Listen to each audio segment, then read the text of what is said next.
বৰক্ষেত্ৰীৰ মুগদীত ৰাষ্ট্ৰীয় বাণিজ্য মেলা আৰম্ভ। নলবাৰী জিলাৰ বৰক্ষেত্ৰী ৰাজহ চক্ৰৰ অন্তৰ্গত মুগদী গাঁৱত আজিৰে পৰা ৰাষ্ট্ৰীয় বাণিজ্য মেলা আৰম্ভ হৈছে। মুগদী গাঁৱৰ ৰাইজৰ উদ্যোগত গাঁওখনৰ ৰাজহুৱা নামঘৰ প্ৰাংগণত প্ৰথমৰ বাবে আৰম্ভ হৈছে বিৰিণা ৰাষ্ট্ৰীয় বাণিজ্য মেলা।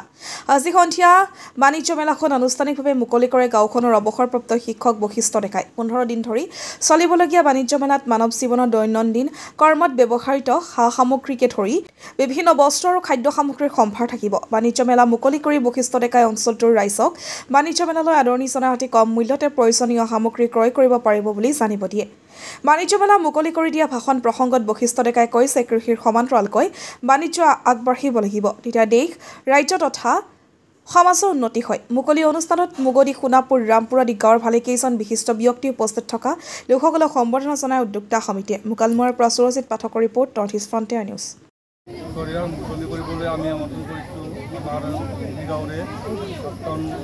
এতিয়া আমাৰে সৌভাগ্য বুলি ক'ম আমি। প্ৰথমবাৰৰ বাবে এই মুগদী নামঘৰ প্ৰাংগণত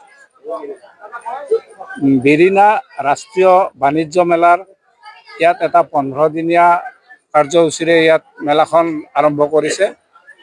মই আশা ৰাখিম উদ্যোক্তাসকল সফল হওক আৰু আমাৰ এই বাণিজ্য মেলাত আমি এতিয়ালৈকে যিখিনি বুজিছোঁ, যিখিনি উপলব্ধি কৰিছোঁ, ইয়াত বিভিন্ন ধৰণৰ ঘৰুৱা সামগ্ৰী উপলব্ধ হ'ব।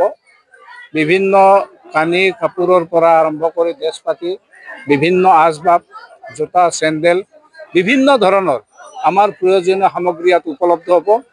মই আশা ৰাখিম আমাৰ মুগদীৰ লগতে আমাৰ চুবুৰীয়া গাঁৱৰ যিসকল ব্যক্তি আছে তেখেতসকলক মই শ্ৰদ্ধাৰে আহ্বান জনাম যে এই বাণিজ্য মেলাত তেখেতসকলে অংশগ্ৰহণ কৰি বাণিজ্য মেলাখন সফল হোৱাত নিশ্চয় সহায় কৰিব। ব্যৱসায়ীৰে যে প্ৰতিষ্ঠা হ'ব পাৰে, আগবাঢ়িব পাৰে, সমাজ এখন আগবাঢ়িব পাৰে, লগতে কৃষিৰ লগত সমানে কৃষিও আগবাঢ়িব লাগিব, বাণিজ্য আগবাঢ়িব লাগিব, তেতিয়াহে আমাৰ সমাজ আগবাঢ়িব, দেশ আগবাঢ়িব।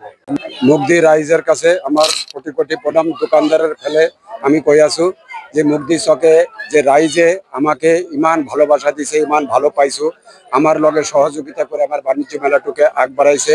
আমি তাতে মুগদীবাসীর কাছে চিরকৃতজ্ঞ হয়ে আমি থাকিলাম। এইটুই আমার বক্তব্য।